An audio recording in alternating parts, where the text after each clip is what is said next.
Morning everyone. So today we'll talk about a new topic. So we have seen heat, how the heat is absorbed in solid and liquid, and today we will deal with gas state. And this will lead us to the first law of thermodynamics.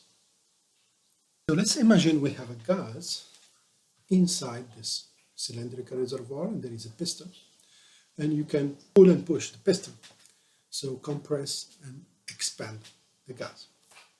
So let's say we start with this initial point. We call it state in thermodynamics actually. So we start with this initial state, I. We have a certain pressure and certain volume, and we pull on the piston, so the gas will expand. So the volume will increase, the pressure will decrease, and eventually we'll reach the final point here. At the initial point, things were stable, so the gas was at thermodynamic equilibrium. Final state again, when we reach this volume, the gas will reach thermodynamic equilibrium. So at point A and at point F, the system gas is at the thermodynamic equilibrium. What about the region in between? Straightforward answer is no. The gas is not at thermodynamic equilibrium, and this will depend more about how we are pulling on the piston. Let's say if we pull fast from this volume to that volume, definitively in between these two situations, in between these 2 points, we cannot define any point at which the gas is at equilibrium. We will not reach equilibrium, but we can be close to the equilibrium state. We call it a quasi-equilibrium, okay, or quasi-static equilibrium. What we will do, we will pull on the piston, but very, very, very slowly.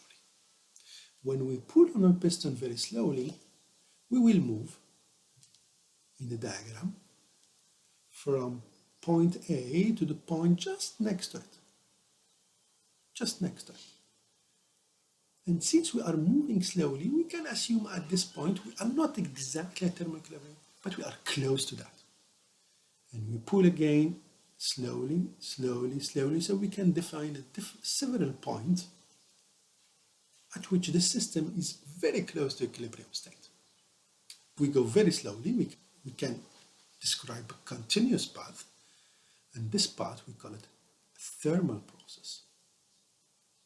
So thermal process again, what is it? It's a process to go from one equilibrium state to another equilibrium state, but along the path we add at points that are very close to equilibrium state. Okay? We move just faster. We can have just 2 points at equilibrium state, the initial and the final. Any point in between will not be at equilibrium state, and that's not a thermal process. So the condition to have a thermal process is to pull or push slowly. So you have a reversible process, by the way. The process is reversible. You can compress gas and you can expand it. Finally, for gases, we would like to plot process in pressure volume curve, in what we call a PV curve. Okay. So let's imagine we are going from initial volume here, VI, to the final volume here, VF, from initial state to the final state. Let's take an intermediate state here, at which we have volume V. And let's go to the next point, next quasi-equilibrium point. So the volume expanded by V, the volume now is V plus dV. And the piston will move up by a length dy. If the piston moves up, it means that there is a force from the gas on the piston. The gas tries to expand, so it exerts a force on the piston. This force, we call it F. What is the work done by the gas, the work done by the force, work done by the force F, the force that the gas apply on the piston. What is the work done by this force? That's F dy, when we move from V to V plus dV. The variable that we use in gases are pressure, volume, and temperature. That's what we use in generally in thermodynamics. So we don't use force, we use pressure. What is the relation between force and pressure? Well, the force is just pressure times the cross-sectional area. That's the cross-sectional area. Here it's circular cross-sectional area of the piston. So we can use it and plug it here. What we get, W equal P A dy. Then you can rearrange it differently. dy is P times area times dy. The area times dy, what is it? dV, the additional volume. So what is the work when we go from initial state to the final state? So this is the work when we go from one point here to a next point, next equilibrium point. When we go from initial state to the final state, what is it? Well, we need to integrate on the path. We need to integrate on the path, which path? Going from I to F. Of what? Of P dV. That's the work done by the gas. Very important. That's the work done by the gas on the environment, on the piston. Okay, so that's the work done by the system. Gas. Right. And if you have a plot like this, what is integral of Pdv? So here we have a curve of P versus volume. What is the work? That just the area under the curve, the area under the path. So we just learned that the work done by the gas is the integral from I to F from the path of Pdv, and this is what? This is the area under the curve. We go from this initial point, initial state to the final state, like that, but I can go differently. I can go like this. So I will choose to go at constant pressure until reaching the final volume. So that's isobaric expansion. Isobaric, why isobaric? We are moving at constant pressure. Pressure, one of the unit of pressure, that's bar. So we say isobaric process. So from I to A. Okay, that's the isobaric process, that's constant pressure. Once I am here, I will decrease the pressure at constant volume. So constant volume, generally we call it isometric path, isometric process. So how I can go isobaric process? What I will do? So here basically we have our gas. This is our piston. We replace it just pulling and pushing of the piston by a weight. So if you change the weight, the piston will move up or down, right? The same idea. And we have here a temperature. We can change the temperature now. So we introduce a new parameter, the third parameter, temperature. So you remember that there is one equation that you need to remember in gas, that's PV equal nRT. What is important here is that the product PV is proportional to the temperature.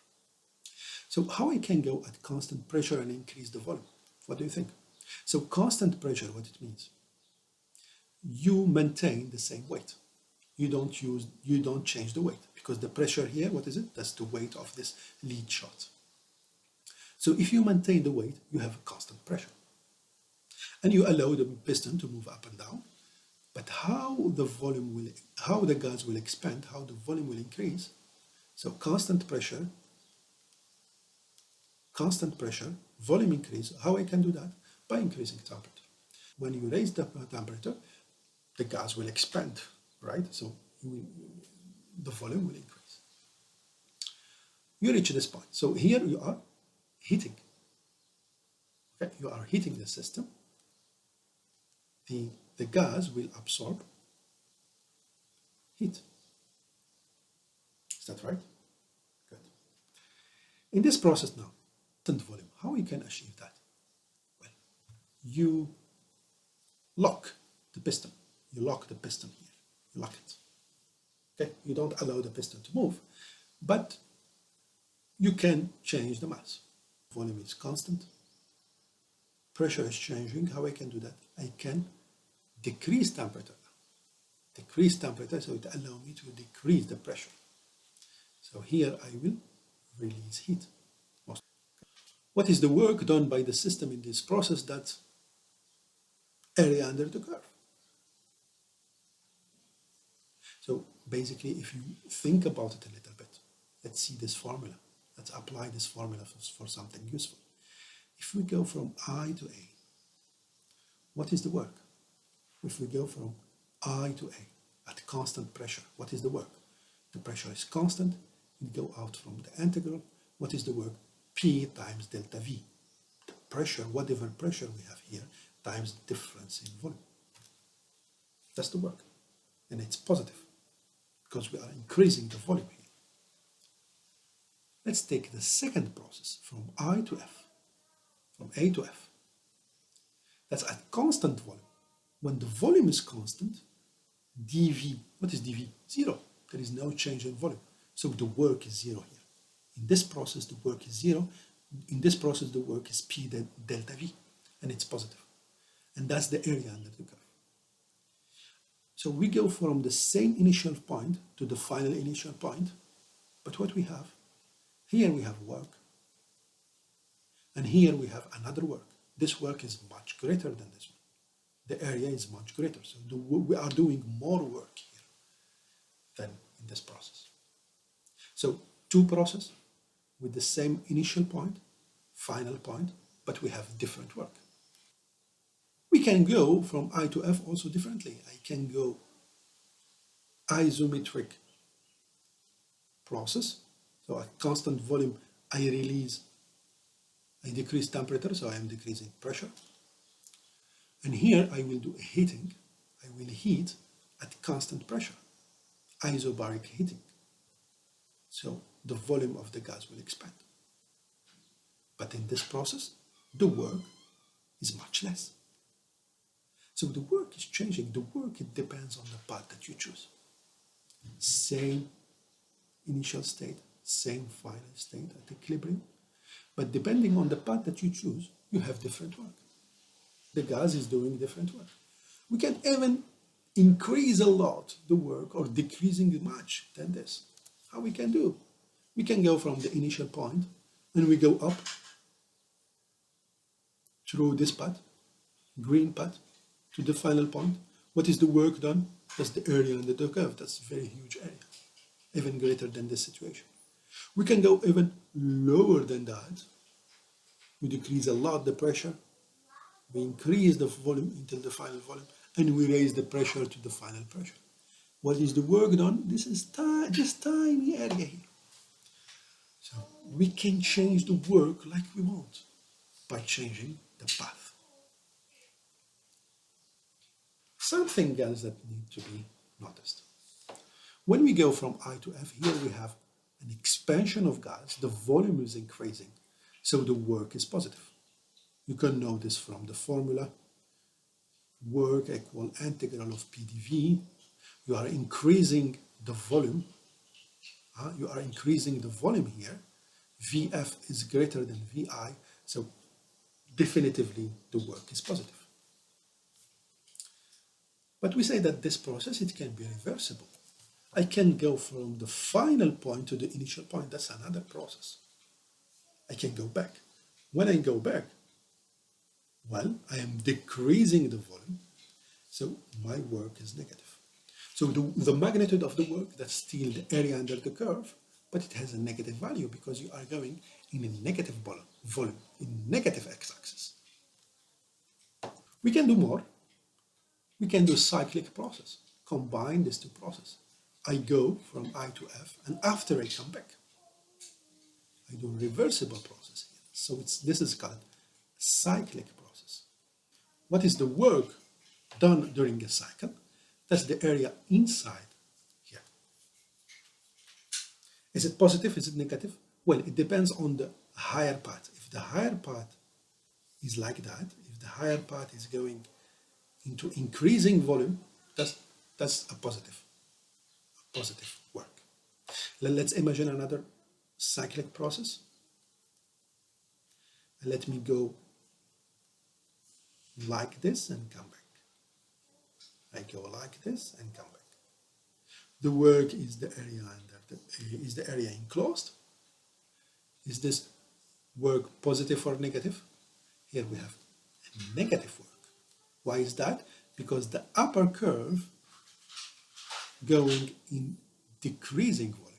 The upper curve, it will have a negative work. So what we learned from all these things?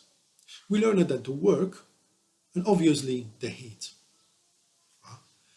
are path dependent. So work is energy, heat is energy, but we know that energy is conserved. Okay? Is there a form of thermodynamic energy that is independent of the path? We remember, we learned electrostatic force is a conservative force, is independent on the path. We learned also in mechanics, gravitational force is independent on the path. So is there a thermal energy that is independent on the path? So we have potential energy, electrical potential energy, gravitational potential energy are path independent. So is there a thermal energy which doesn't depend on the path? It turned out to be yes. There is a thermal energy, and this thermal energy, that's what we call the internal energy. This is the sum of the kinetic energy of the gas. Kinetic energy of all molecules constituting our gas. This internal energy, the variation of internal energy from final state to initial state is independent on the path. Okay? And it's equal to what? The heat absorbed, if it's positive, or if it's released, so it will be negative. So the heat minus the work, don't forget that, done by the gas. Okay?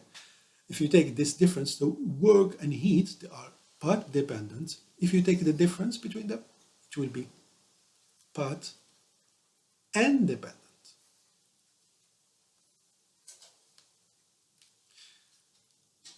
And we can understand well why it's independent, because it depends on what? It depends on the kinetic energy of the gas. So how the gas will change, how the kinetic energy of the gas will change, it has nothing to do with the path that you choose.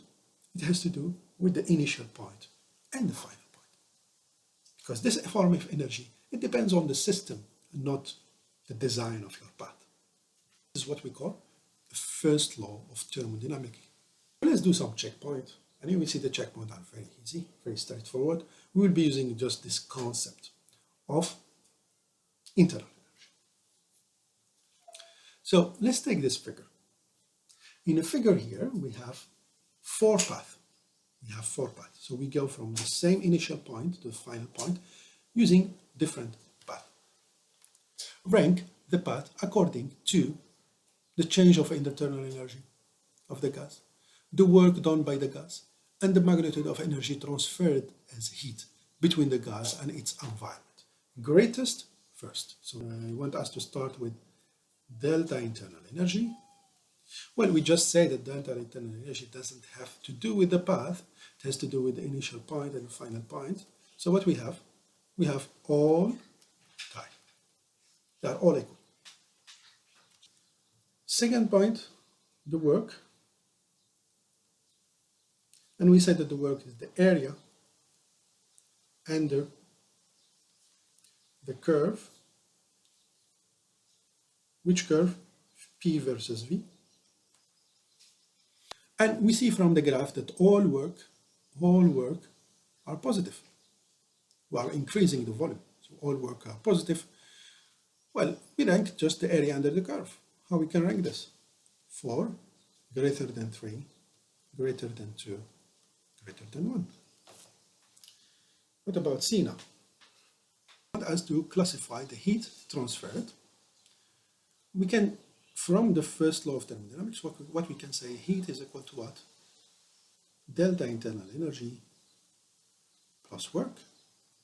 Well, delta internal energy does the same. This remains constant. This is changed like that. So the change of the heat, what is it? It's similar to the change of the work. So we have 4 greater than 3, greater than 2, greater than 1. Okay, straightforward. Next, checkpoint. Now we have a cycle. We have a cyclic process. Cyclic process. Okay, from here, from this point, we go like this, and come back. For example, you can start from any point you want. And the question is, delta internal energy and the heat, is it positive, negative, or 0? Okay, so we have a cyclic process.